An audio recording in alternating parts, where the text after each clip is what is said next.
بعض مرتبہ اس کے اندر جو دوسرے لوگ ستو بناتے ہیں اس کے اندر گیہوں کا آٹا ہوتا ہے، چنے کا آٹا ہوتا ہے، بگگ کا آٹا ہوتا ہے، اڑد کا آٹا، سب کو پیس ملا کر اس کا ستو بنا کر کھاتے ہیں، یعنی اس کو بھون کر اور اس کا بھوکا بنا کر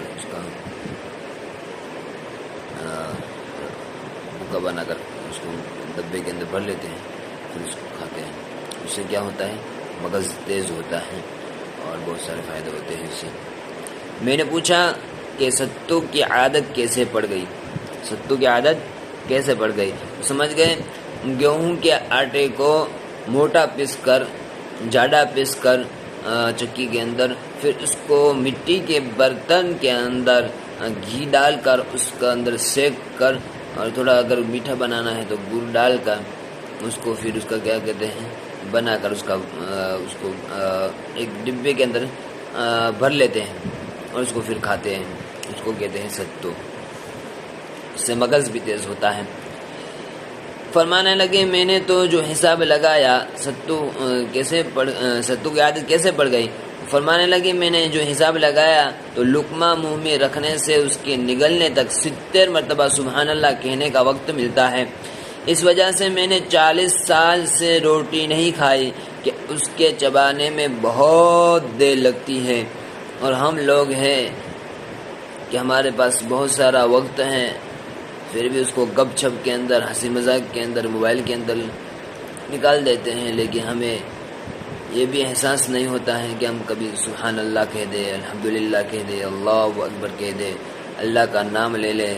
نماز کا وقت ہے تو نماز پڑھ لیں، قرآن کی تلاوت کا وقت ہے تو قرآن کی تلاوت کر لیں۔ نہ قرآن کا حق ادا کرتے ہیں، نہ نماز کا حق ادا کرتے ہیں، اور نہ اللہ کے ذکر کا حق ادا کرتے ہیں۔ کل قیامت کے دن ہمیں اللہ کے سامنے پیشی ہوگی اور ہم لایا جائے گا تو ہم کیا جواب دیں گے؟ بہت سارے لوگ کہتے ہیں اللہ غفور رحیم ہے، لیکن اللہ کو ناراض اتنا کر کے بھڑکا رہے ہو، اتنا اللہ کو ناراض کر کے بھڑکا رہے ہو کہ آج اللہ مجبور ہو گیا ہے ظالم بادشاہ کو مسلط کرنے پر، اور دنیا کے اندر ہر مسلمان پر حالات بدلنے کا، کہ انسان کیسی کیسی بیماریوں کے اندر مبتلا ہیں، کیسے کیسے حالات کے اندر مبتلا ہے، یہ ہم ہی دیکھتے ہیں۔ یہ ہمارے گناہوں کی وجہ سے، اللہ کے ناراض کرنے کی وجہ سے، کہ ہم اللہ کو اتنا ناراض کیا۔ جیسے دنیاوی مثال لے لیں کہ اگر کسی دنیاوی سیٹھ یا مالک کو ہم ناراض کریں تو وہ ہمارے ساتھ کیسے برتاؤ کرے۔ اگر دنیا کی کسی بادشاہ کو، کسی سرپنچ کو، اور کسی مکھیا کو، اور کسی مکھیا منتری کو، کسی بادشاہ کو، کسی سرکاری لیڈر کو ہم اگر اس کو ناراض کرے اور اس کو ستائے تو ہمارے ساتھ کیا معاملہ کرتا ہے؟ وہ اللہ غفور رحیم ہے کہ اتنا اللہ کو ناراض کرتے ہیں، پھر بھی اللہ ہمیں ہلاکت میں نہیں ڈالتے۔ یہ اللہ کا رحم ہے، اللہ کی غفوریت ہے، لیکن ہمیں سوچنا چاہیے کہ ہمیں اللہ کو ناراض نہیں کرنا چاہیے۔